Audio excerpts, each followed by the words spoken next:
너의 취향을 저격해주마. 취향 맞춤 기업 정보 톡. 취향 저격 이 회사는 어때?입니다. 안녕하세요. 안녕하세요. 네, 오늘도 저희와 함께 해주실 분들 소개해드릴게요. 네. 취업 컨설턴트 홍기찬 쌤, 네. 작가 겸 가수인 취향 저격수 강백수 형, 그리고 캠퍼스 특파원 정현지 학생 나왔습니다. 반갑습니다. 안녕하세요. 자, 현지 학생 자기소개 한번. 네, 처음 뵙게 돼서 정말 반갑고요. 저는 고려대학교 미디어학부에서 열심히 공부 중인 정현지라고 합니다. 네, 제가 어리게 생겼다고 예. 이야기를 많이 들어서 예, 예. 맞아요. 그것만 믿고 계속 그냥 생활을 하다 보니까 어느덧 나이가 3학년이에요. 몇 살이에요? 22살이요. 오, 어리네요, 그러면은. 네, 그래서 예. 저는 진짜 어린 줄 알고 계속 이렇게 일만 해오고 공부만 했었는데 예. 알고 보니까 제가 아는 게 아무것도 없더라고요, 아유. 취업에 대해서. 아하. 근데 주위 친구들도 저랑 비슷한 상황들이 너무 많아서 그 친구들의 이제 이야기들을 제가 진실을 담아서 생생하게 전달해 드리도록 하겠습니다. 네, 네네. 앞으로 멋진 활약 기대하겠습니다. 네. 오늘도 취준생들의 취향을 자극할 두 개의 기업 만나보도록 하겠습니다. 두 개의 기업 어딘가요?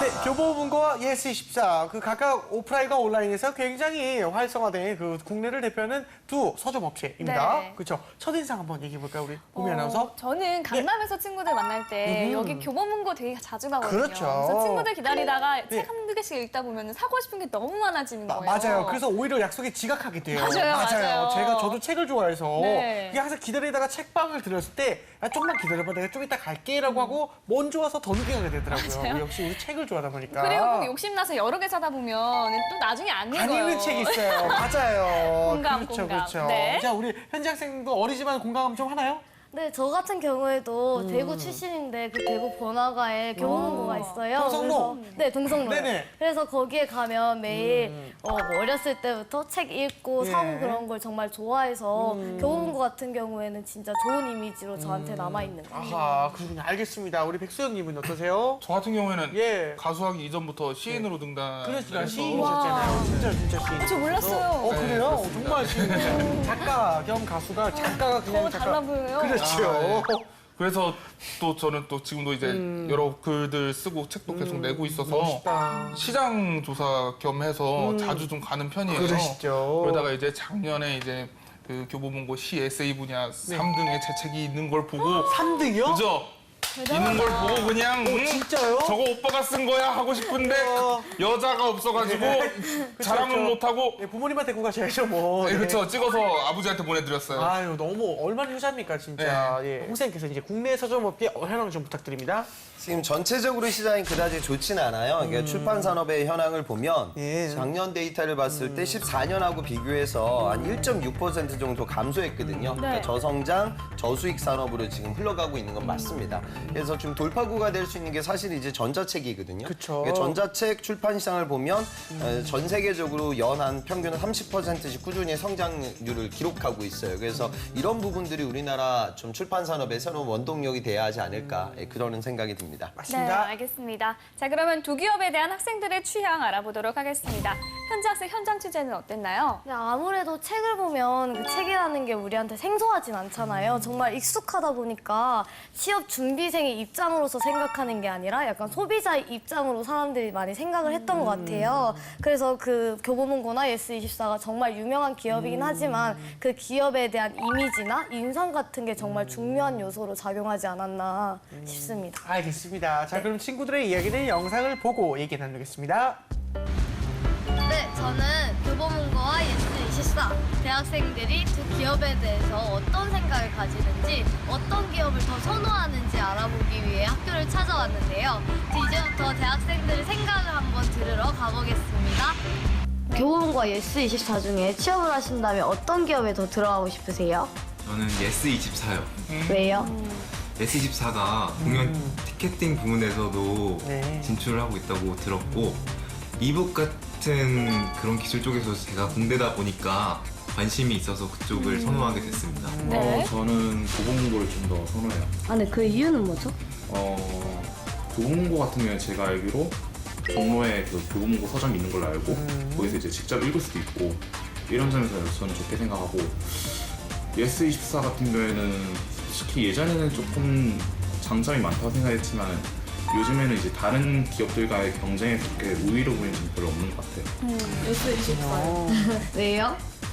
예스24가 당일 배송 서비스도 있고 그래서 되게 서비스적인 측면에서 당일 배송 노력을 서비스. 많이 하는 것 같아요. 기업을 볼 때 사내복지 이런 거에 많이 관심을 갖게 되었는데 그런 걸 생각했을 때 사내복지 부분이 교보문고가 예스24에 비해서 더 낫다는 주변의 어떤 평가를 듣게 되었습니다. 따라서 저는 교보문고를 좀 더 선호하는 편입니다. 저는 교보문고를 더 선호합니다.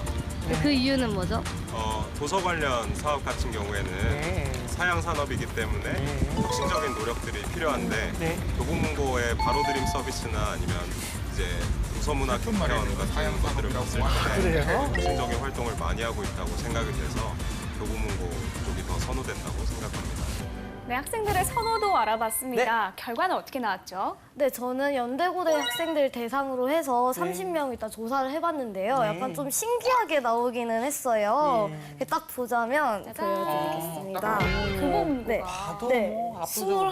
21표, 9표 이렇게 차이가 좀 압도적으로 많이 났어요. 아, 그렇군요. 네. 압도적인 표 차이가 나는 혹시 그 이유나 선호도가 있을까요? 학생들이 책을 좋아하다 보니까 뭐 복지나 뭐 연봉 같은 그런 것들보다도 책 자체에 관심을 가져서 그 관련된 직업을 갖고자 하는 학생들이 많더라고요. 그렇다 보니까 도서 판매가 주류인 교보문고 쪽을 더 선호하는 사람들이 좀 많았던 것 같아요. 알겠습니다. 학생들의 의견 들어봤고요. 이번에는 두 기업에 대한 좀 더 깊숙한 정보 확인해 보도록 하겠습니다. 취향 저격수 백수영. 안 그렇게 생겨서 책 없으면 못 사는 남자 강백수입니다. 백수의 너트! 네, 먼저 교보문고 얘기부터 해볼게요. 네.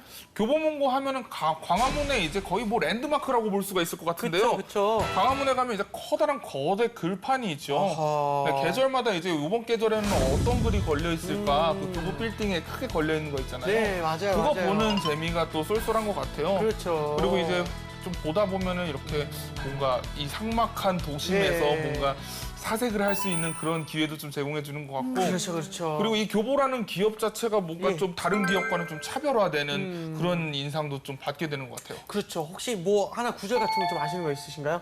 뭐 제일 흔한 거는 뭐 예. 자세히 보아야 예쁘다, 너도 어허. 그렇다 이런 구절 같은 경우에는 그렇죠. 많이들 알려져 있고 예. 개인적으로 글 쓰는 사람으로서 제 글이 걸리면은 진짜 너무 영광스러울 것 아, 같아요. 그 글이 가장 멋진 글이겠죠, 그리고. 아 그렇겠죠. 네, 진짜 그거 찍어가지고 네네. 액자해가지고 그렇죠, 자손대들은 그렇죠. 물려줄 것 같아요. 알겠습니다. 자, 그 2016년 여름편에 그 구절이 하나 있대요. 구부러진 길이 좋다, 들꽃 피고 별도 많이 뜨는 구부러진 길 같은 사람이 좋다. 예, 벌써 듣기만 해도 참 마음이 따뜻해지는 것 같습니다. 일단은 뭐 이런 부분이 이제 교보문고의 좀 저력이 아닌가 싶은데 일단 어떤 기업인지 조금 설명 부탁드립니다. 그 교보 생명 계열이고요. 네. 80년도 12월에 세워집니다. 예. 그다음에 그 이듬해 광화문점이 이제 오픈을 하게 되는데요.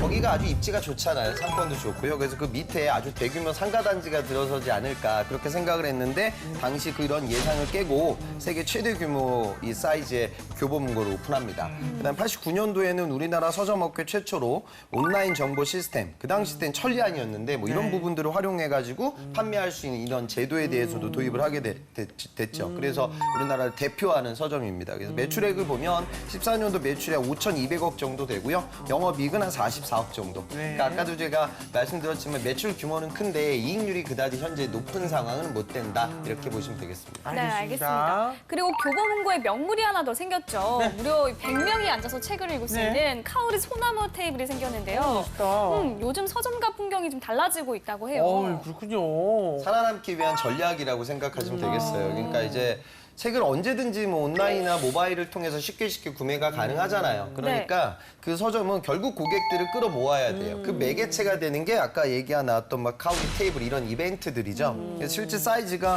뭐 가로 11m가 넘고 세로가 뭐 2m 가까이 되고 무게가 뭐 1.6톤이 되는 크기로 100명의 독자들이 한꺼번에 책을 읽는다.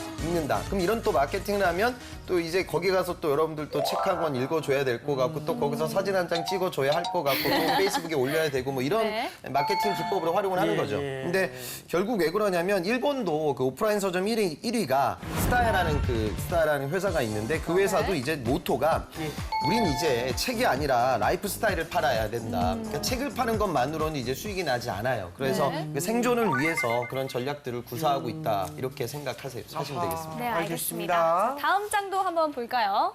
네, 교보문고 두 번째는요. 일단 오프라인 서점이 제일 먼저 떠오르죠. 아무래도 그쵸, 맞아요. 예. 근데 이북 오픈한 지 벌써 10년이 됐다고 합니다. 네, 올해가 10년째라고 하고요. 10년 동안 무려 750만 권의 전자책이 팔렸다고 하네요. 엄청나게 많이 팔렸네요, 진짜. 그 전자책 시장이 사실 점점 늘어나고 있는 건 사실입니다. 업계도 경쟁이 굉장히 치열하고 있는데 일단 교보문고의 전자책 사업이 조금 성공적이었나요?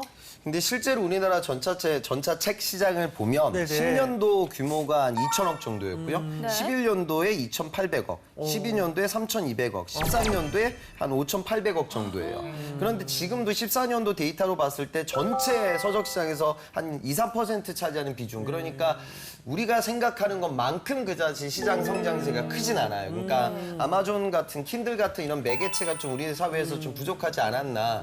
그리고 우리나라 서점 시장의 특징 중에 하나가 그러니까 소설도 읽히지만 사실 참고서 시장이라든가 이 교육 시장이 차지하는 비중이 굉장히 큰데 이 그런 서적들은 이북으로 대체하기가 아직은 좀 버거운 부분이 없잖아 있어요. 그래서 이런 부분들을 조금 더 우리가 개척을 해야 서점 시장이 더 활성화되지 않을까 그런 생각이 듭니다. 알겠습니다. 온라인 서점이나 전자책 등 많은 변화를 보이고 있는데요. 교보문고의 앞으로의 전망은 좀 어떨까요?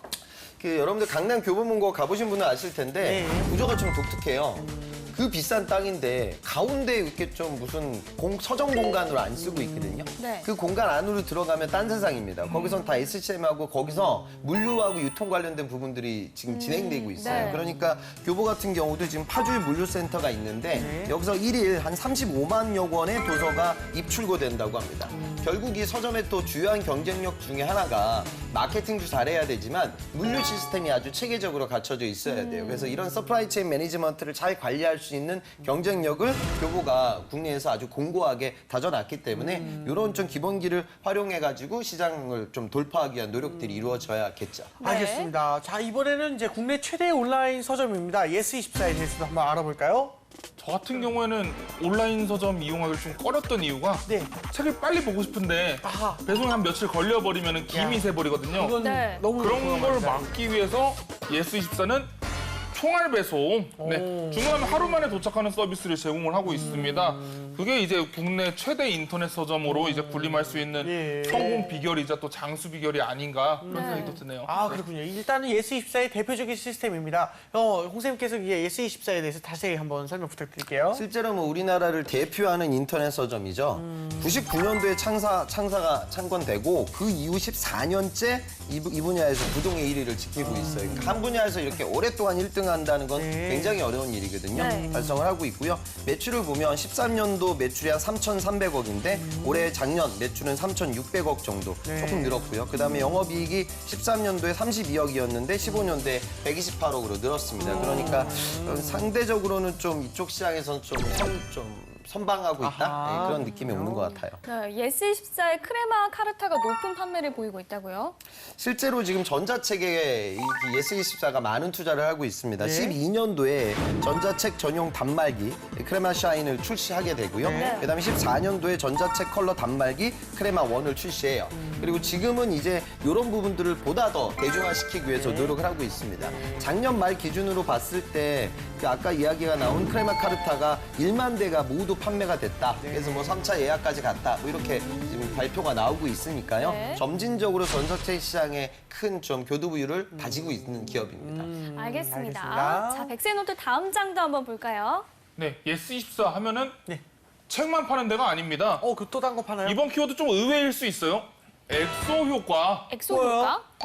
네, 예스24 이제 홈페이지에서 엑소 공연 티켓을 판매를 했는데요. 네. 홈페이지가 마비가 돼버렸습니다. 뭐죠? SM 콘서트를 예스24가 단독 판매를 하고 있어요. 아. 그리고 이제 예스24에서는 또 예스24 라이브홀이라는 홀도 운영하고 있고요. 또 작가와의 만남도 600회를 개최하는 등 진짜 온라인, 오프라인 가릴 거 없이 이야. 정말 진짜 열심히 활동을 전개해 나가고 있는 것 같아요. 네. 콘텐츠가 아주 좋네요. 그 네. 예스24의 문화 산업이 상당히 활발한 것 같습니다. 이거 홍쌤 요거에 대해서 더 자세히 설명해 주시겠습니까? 실제로 이제 아마존도 서점에서 시작을 했지만 지금 많은 상품들을 다 핸들링하고 있잖아요. 그쵸. 그래서 우선은 바로 옆 동네, 책의 바로 옆 동네에 있는 게 또 다른 문화 콘텐츠니까 당연히 뭐 콘서트 티켓이라든가 전시 티켓 뭐 이런 부분들이 같이 판매가 되고 있습니다. 그리고 요즘은 그러니까 복합 문화 기업으로 발돋움하기 위해서 예?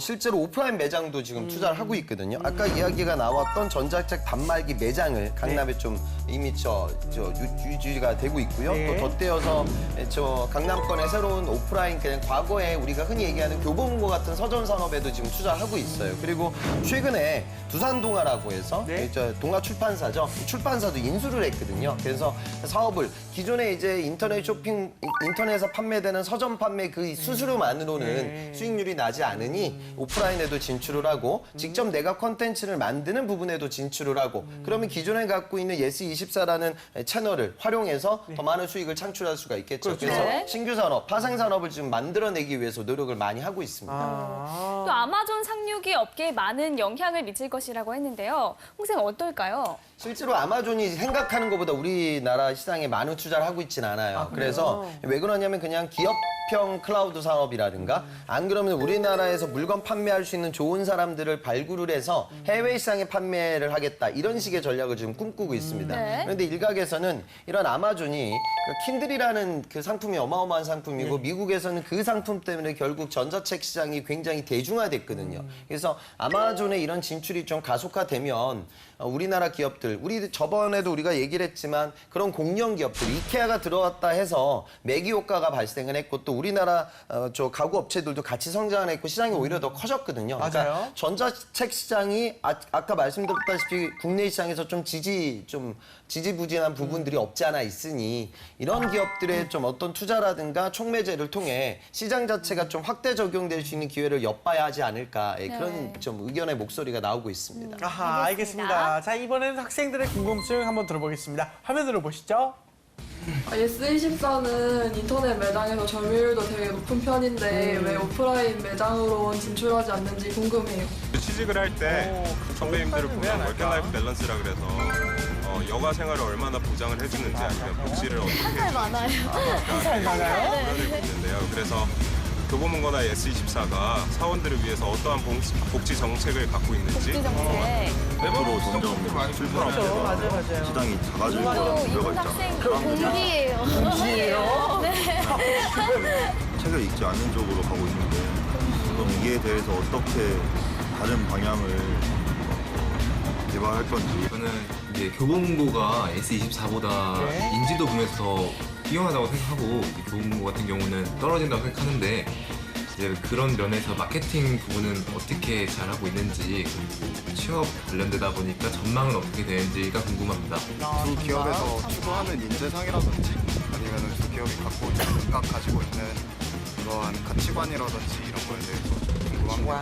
사회적 책임이 굉장히 중요하다고 생각을 하는데 두 기업 모두 사회적 책임을 위해서 어떠한 행동들을 하고 있으면 또 이런 사회적인 철학이 어떻게 있는지 그런 것이 궁금합니다. 네, 학생들의 궁금증 들어봤습니다. 네. 어떤 질문들이 있었죠? 네, 아무래도 친숙한 두 기업이다 보니까 진짜 다양한 질문들이 나왔는데요. 그 질문들 중에 좀 많았던 질문들을 간추려보자면 일단 책을 다루는 곳이잖아요. 네. 그러니까 회사의 뭐 특별하게 회사의 철학이나 인재상 같은 게 따로 존재를 할 것이다 이렇게 생각하시는 분들이 많았어요. 그럴 수 있을 것 같아요. 네네, 그래서 그 회사의 철학이나 그 회사가 원하는 인재상이 무엇일지 궁금합니다. 아하. 그 교보 같은 경우에는 애초에 창업주의 의지가 있었거든요. 네. 그래서 경영 이념을 보면 국민교육진흥의 실천적 구현, 그다음에 도서 인구 저변 확대를 통한 정신문화 향상. 그러니까 뭐 기업의 인재상이 아니라 무슨 정부에서 나오는 거예요. 사회 교육적 기능을 살린 문화 공간 창출. 그러니까 교보생명이 사실 이제 주력 계열사고요. 거기 밑에서 이제 어찌 보면은 좀 이런 사회적 공헌 활동도 진행을 하면서 서점 산업을 진행하겠다. 이익이 좀 많이 남지 않는다 하더라도 뭐 좀 이런 또 모토를 갖고 있죠. 그런데 예스24 같은 경우에는 그다지 다르진 않습니다. 뭐 최고에 도전하는 사람, 새로운 가치를 창출하는 사람, 인간미, 뭐 빤한 이야기들이거든요. 근데 여러분들도 아셔야 되는 건 물론 교보가 기업의 이념이 그러하기 때문에 약간은 이제 사회 공헌 활동, 공익적 목적, 그다음에 우리나라 국민들의 뭐 도서 인지도의 상승 뭐 이런 부분들을 생각을 하지만 또 그 밑에서 실제로 지금 실무 뛰고 있는 사람들은 지금 시장이 계속 안 좋아지고 있기 때문에 이익 내기 위해서 정말 열심히 일을 하거든요. 그러니까 알고는 가시되 너무 그런 부분에만 포커스를 맞춰서 자소서를 쓰거나 면접장 가서 이야기를 하게 되면 조금은 멀어질 수 있을 것 같아요. 그러니까 참조사항 정도로 이런 부분들을 이해하는 게 구직의 관점에서는 좋은 강점이 될 겁니다. 알겠습니다. 또 다른 질문도 한번 해볼까요? 네, 아무래도 단편적으로 서점이라고 하면은 책을 뭐 분류를 해서 판매하는 거라고 생각을 하잖아요. 그래서 그렇게 일이 다양하게 이루어진다고는 생각들을 많이 못 하더라고요. 그래서 취업 후에는 어떤 분야로 일을 하게 되는지 그게 많이 궁금해 하시더라고요. 어떤 분야? 그러니까 뭐 예스24라고 하면 결국에는 오픈마켓, 인터넷 시장에서 판매되고 있는 책뿐만이 아니라 여러 가지 상품들을 팔아야 되는 그런 시장이죠. 그러니까 지금 뭐 국내 수많은 오픈마켓에서 일하고 있는 그런 기업들과 그다지 달라지진 않을 거예요. 그런데 주 상품이 책이라고 하면 책의 특징에 대한 고려도 있어야겠죠. 종류가 굉장히 다양하고요. 그다음에 이 베스트셀러라는 트렌드도 굉장히 중요하고 그다음에 도서 정찰제 같은 어떤 좀 룰의 변화도 있고요. 이런 부분들을 전체적으로 고려해야 돼요. 그러니까 요즘은 이제 세상의 변화가 너무나 강하기 때문에 어찌 보면은 그 어떤 상품보다도 트렌디한 상품이 또 책이 될 수가 있고요.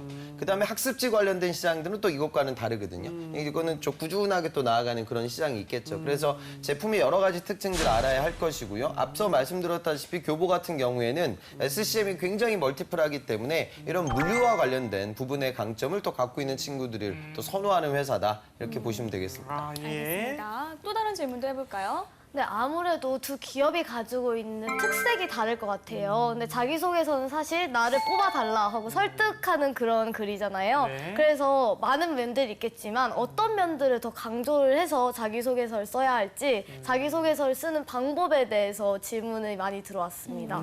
그러니까 내가 책을 좋아한다. 그다음에 나 교보문고 많이 가봤다. 뭐 그 얘기는 거기 교보문고에 있는 인사 담당자 입장에서는 굉장히 지겨운 이야기가 될 거예요. 그래서 그런 부분들보다는 내가 이제 직무로 풀어나가는 게 좋죠. 책으로 풀지 말고 서점으로 접근하는 게보다는 내가 이제 지원하는 직무의 전문성을 쌓기 위한 노력. 그거는 꼭 이제 뭐 서점하고 관련돼가 없는 업장이라고 해도 전혀 무관해요. 그러니까 서점에서도 고객 응대가 이루어져야 하고요. 아까 말씀드렸다시피 SCM 효과적으로 돌아가야 되고 그다음에 마케팅 기법을 아주 예민하게 반응하면서 고객들에게 다가가야 돼요. 그러니까 뭐 내가 과거에 책과 전혀 무관하지만 또 다른 상품과 관련된 마케팅 전략을 짰던 나의 경험 그리고 서점은 아니지만 비슷한 연령대 젊은 여성들이 많이 모이는 또 다른 커피숍에서 업무를 진행하면서 그네들과 소통했던 나의 경험 뭐 이 두 가지도 그냥 1차원적으로는 서점과는 좀 멀리 느껴질지 모르겠지만 직무로 연결고리가 가능하겠죠. 그래서 그런 부분들이 자소서의 중심 구조가 되는 것이 좋습니다. 다 책 많이 읽은 분들이라 가지고 문장력 같은 게 좀 중요하지 않을까요?